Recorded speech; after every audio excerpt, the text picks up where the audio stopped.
एक लड़के से ब्रेकअप, दूसरे से व्यवहार, फिर दूसरे से ब्रेकअप, फिर तीसरे से व्यवहार। 25 साल की लड़की की होती है, वो 25 साल की जब तक आती है तो पूरी जवान होके आती है।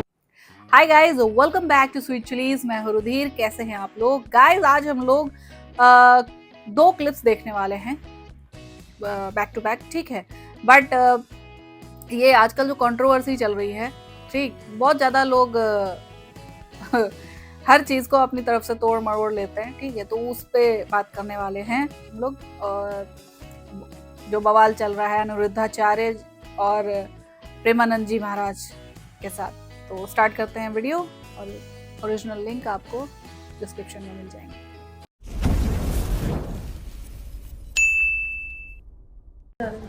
राधे राधे महाराज जी। महाराज जी, आजकल के समय में बच्चे चाहे अपनी पसंद से शादी करें या माता पिता की पसंद में, दोनों ही परिस्थिति में परिणाम अच्छे नहीं आते। ऐसे में हम कैसे पता लगे कि शादी अच्छे आएंगे कैसे? अच्छे आएंगे कैसे? आजकल बच्चों और बच्चियों के चरित्र पवित्र नहीं है, तो अच्छे कैसे आएंगे? हमारी माताओं बहनों के पहले रहन सहन देखो। बूढ़ी, हम अपने गांव की बता रहे हैं, बूढ़ी थी पर इतने से नीचे इतना। और आज बच्चे बच्चियां कैसी पोशाकें पहने हैं, कैसे आचरण कर रहे हैं। एक लड़के से ब्रेकअप, दूसरे से व्यवहार, फिर दूसरे से ब्रेकअप, फिर तीसरे से व्यवहार, और व्यवहार व्यभिचार में परिवर्तित हो रहा है। कैसे शुद्ध होगा? मान लो हमें 4 होटल के भोजन खाने की जबान में आदत पड़ गई है, तो घर की रसोई का भोजन अच्छा नहीं लगेगा। जब 4 पुरुष से मिलने की आदत पड़ गई है, तो एक पति को स्वीकार करने की हिम्मत उसमें नहीं रह जाएगी। ऐसे ही जब 4 लड़कियों से व्यभिचार करता है, तो वो अपनी पत्नी से संतुष्ट नहीं रहेगा। उन्होंने दोनों के लिए कहा है ये चीज। लड़की 14 साल की होगी और 14 साल की कोई लड़की आपके घर दुल्हन बन के आ जाएगी, तो उस समय तो वो बच्ची होगी।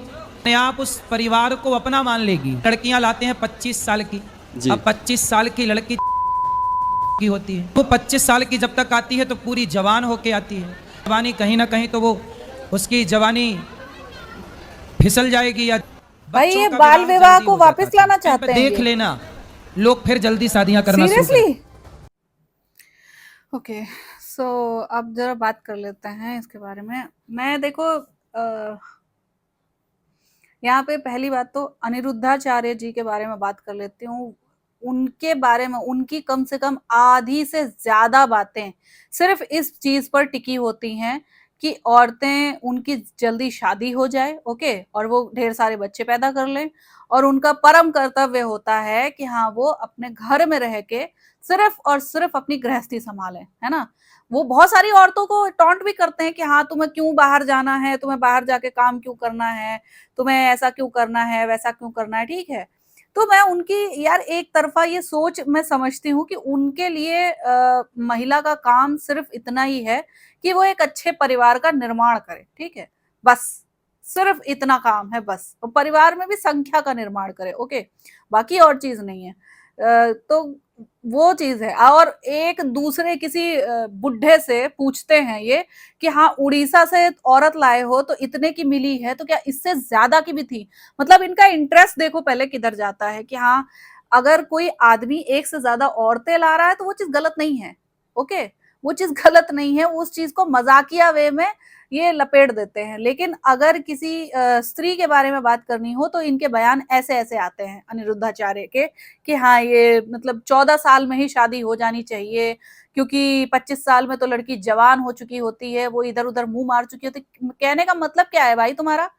हाँ, कहने का क्या मतलब है? जितनी लड़कियां हैं, जितनी भी लड़कियां हैं, सबकी शादी बस 14 साल में कर दो। एक बार भी दिमाग में ये चीज नहीं आती है कि 14 साल में एक बच्चे का मन कितना कोमल होता है, कितना छोटा होता है, वो मैच्योरनेस उसमें नहीं होती है, ना वो शादी जैसे, विवाह जैसे पवित्र बंधन को समझ सकती है, ठीक है। ये चीज नहीं होती है। जबकि एक 25 साल की लड़की जिसमें मैच्योरनेस आ चुकी है, 25-26 साल में या उससे ज्यादा साल की जो मतलब लेडी होगी, जो गर्ल होगी, ठीक है, जो वुमेन होगी, उससे हम यही एक्सपेक्ट कर सकते हैं, मैच्योरनेस ही एक्सपेक्ट करेंगे कि हाँ, ये एक रिश्ते को संभाल सकती है, एक मतलब परिवार को संभाल सकती है, ठीक है, अपने करियर को संभाल सकती है। ये एक ऐसी इंडिविजुअल अब बन चुकी है जिसके पास इसके सारे अधिकार हैं और वो अपने अधिकारों का सही तरीके से इस्तेमाल कर सकती है, जबकि ये सब चीजें एक 14 साल की लड़की में नहीं होता है, ठीक है। ना वो अपने परिवार का निर्माण कर सकती है, ना वो अपने भविष्य का निर्माण कर सकती है। ये इन्होंने बोला ना कि हाँ वो परिवार को अपना मान लेगी, नहीं, वो जहां जाएगी वहां की उसकी सोच वैसी हो जाएगी, समझे। उसकी अपनी कोई इंटेलेक्चुअल सोच नहीं होगी, उसकी अपनी कोई थिंकिंग नहीं होगी, ठीक है। वो ना ही एक अच्छे करियर का निर्माण कर सकती है, ना ही मतलब किसी चीज का और ध्यान रख सकती है, ठीक। और 14 साल में शादी हो जाने का मतलब जानते हो? क्योंकि भाई ऑब्वियसली गर्ल्स के पीरियड्स 12-13 साल से शुरू हो जाते हैं, ठीक है, 13 साल के बाद शुरू हो जाते हैं, तो ऑब्वियसली कम उम्र में लड़कियां जल्दी प्रेग्नेंट हो जाएंगी। तो इसके कॉन्सिक्वेंसेस क्या हो सकते हैं, कितना हेल्थ रिस्क हो सकता है, इन्होंने कुछ नहीं सोचा, सिर्फ एक भयावह और नीचता से भरा हुआ एक स्टेटमेंट दे दिया, ठीक है। वो किस कॉन्टेक्स्ट में दिया है, वो किसी भी कॉन्टेक्स्ट में दिया है, ये स्टेटमेंट गलत है। अब मैं आ जाती हूँ प्रेमानंद जी महाराज की बात पे, ठीक है। पहले वाली वीडियो की अगर मैं उनका कॉन्टेक्स्ट लूँ तो उनका कॉन्टेक्स्ट ये समझती हूँ मैं, जो उन्होंने कहा कि हाँ लड़कियां आजकल बहुत जो लड़कियां लड़के हैं, ठीक है, उन्होंने दोनों के लिए कहा, ये बात ध्यान में रखने वाली बात है, उन्होंने दोनों के लिए कहा जिस तरीके से बच्चे कपड़े पहनते हैं, ठीक है।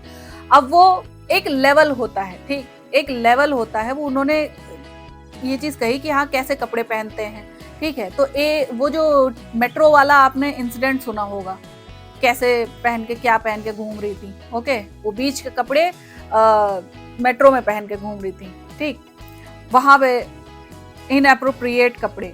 यहाँ पे कहने का मतलब ये था कि इनअप्रोप्रिएट जगह पे इनअप्रोप्रिएट कपड़े पहने जाएंगे, चाहे वो लड़की हो चाहे वो लड़का हो, तो ऑब्वियसली उन्हें कॉल आउट करा जाएगा। दूसरी चीज उन्होंने कहा कि हाँ ये लिव इन रिलेशनशिप खराब होता है, शादी से पहले किसी के भी साथ में मतलब ऐसे रिलेशन बनाना, फिजिकल रिलेशन बनाना ठीक नहीं होता है। तो मैं यहाँ पे दोनों चीजें कहना चाहूंगी, एक तो धार्मिक उससे भी, और एक कॉन्स्टिट्यूशनल यानी हमारे जो संविधान में लिखा हुआ है उसका भी रेफरेंस देना चाहूंगी कि रेफरेंस अगर संविधान का दिया जाए तो ऑब्वियसली 18 साल से ऊपर का कोई भी इंसान है वो, उससे हम थोड़ी सी मेच्योरिटी एक्सपेक्ट करते हैं, ओके। और लिव इन रिलेशनशिप को आजकल इतना ज्यादा एक्सप्लॉइट कर दिया गया है, ठीक है, इतना ज्यादा एक्सप्लॉइट कर दिया गया है क्योंकि उसका मतलब ही बदल चुका है। लिव इन रिलेशनशिप का मतलब होता है दो इंसान एक साथ रह के वो एक दूसरे के साथ अपनी कंपैटिबिलिटी टेस्ट करते हैं कि हाँ हम साथ में रह सकते हैं या नहीं रह सकते, हमारी सोच, हमारा व्यवहार, हमारा रहन सहन ये सब मैच करता है कि नहीं करता है, ठीक है। लिव इन रिलेशनशिप का मतलब सिर्फ और सिर्फ साथ में सोना नहीं होता, ठीक है, साथ में सोना सिर्फ नहीं होता कि लिव इन रिलेशनशिप में आप हो तो मतलब है कि बस रात में साथ में सोना है, ओके, इसका मतलब ये नहीं होता है। एक दूसरे की सोच पता चलती है, एक दूसरे का रहन सहन पता चलता है, क्या अंतर है दोनों में, शादी के बाद क्या अंतर आएगा, ओके, ये हर एक चीज पता चलती है। अच्छा, एक एग्जाम्पल मैं पुराना लेना चाहूंगी। पुराने टाइम में अक्सर होता था, बहुत बार ऐसा होता है कि हाँ लड़के लड़कियां अपने रिश्तेदारों में या दोस्तों के यहाँ अक्सर कुछ टाइम के लिए रुकते हैं, जनरल किसी ओकेजनल उस पे या वैसे रुकते हैं, ठीक है। तब भी उन्हें पता चलता था, ये चीज तो माँ बाप के मतलब उसमें होती है, माँ बाप के नोन में, कि हाँ माँ बाप को पता है, उन्होंने खुद भेजा है कि हाँ जाओ बेटा कुछ टाइम दीदी के यहाँ रह आओ, कुछ टाइम चाची के यहाँ रह आओ, कुछ टाइम मामी के यहाँ रह आओ, ठीक है, कुछ टाइम ताऊ के यहाँ रह आओ। तो ऐसे करके लोग भी अपने बच्चों को भेजते हैं, ठीक है, वहां भी वो कुछ टाइम रुक के आते हैं। तो ऑब्वियस सी बात है, हर इंसान जो जहाँ रहता है वो अपने आसपास की चीजें ऑब्जर्व करेगा ही, कभी कभी इंसान को भी ऑब्जर्व करता है। ये मैं सारे केसेस में नहीं बोल रही, सिर्फ कुछ एक चीज बोल रही हूँ, बस एक एग्जाम्पल के लिए बता रही हूँ, अदर वे में मतलब में। तो अगर वहां पे इंसान ऑब्जर्व कर सकता है तो फिर वो एक साथ रह के क्यों नहीं ऑब्जर्व कर सकता है। भाई लिव इन रिलेशनशिप में तुम रह सकते हो, अगर तुम्हें अपना मतलब, और ये दोनों की अंडरस्टैंडिंग होनी चाहिए कि तुम्हें साथ में मतलब आगे टाइम स्पेंड करना है या नहीं करना है, तो उस हिसाब से तुम अपना रहना सहना करो। ओके, इस चीज की चलो संविधान इजाजत देता है। ओके, अब धार्मिक रूप से देख लें, धार्मिक रूप से ये चीज जो प्रेमानंद जी ने कही कि हाँ कई लोगों के साथ, तो ऑब्वियस सी बात है भाई, तुम हर किसी के साथ तुम उतने कंपैटिबल नहीं हो सकते। ओके, हर किसी के साथ। वो आजकल क्या पूछते हैं, हाँ बॉडी काउंट कितना है, बहुत सारे लोग इस चीज में प्राउड फील करते हैं। तो मैं इतना सोचती हूँ यार कि हर किसी के साथ तो आप वो चीजें मतलब एक्सपेक्ट नहीं कर सकते। ठीक है, जो आप किसी पर्टिकुलर इंसान के साथ वो फील कर सकते हो। ओके, तो मेरा बस यही कहना है कि भैया एक मैच्योर एज के बाद, ठीक है, एक मैच्योर एज के बाद चाहे वो लड़का हो चाहे वो लड़की हो, वो अपने निजी डिसीजन खुद ले सकता है। उसके बारे में किसी को भी ऐसे टिप्पणी नहीं करनी चाहिए। ओके,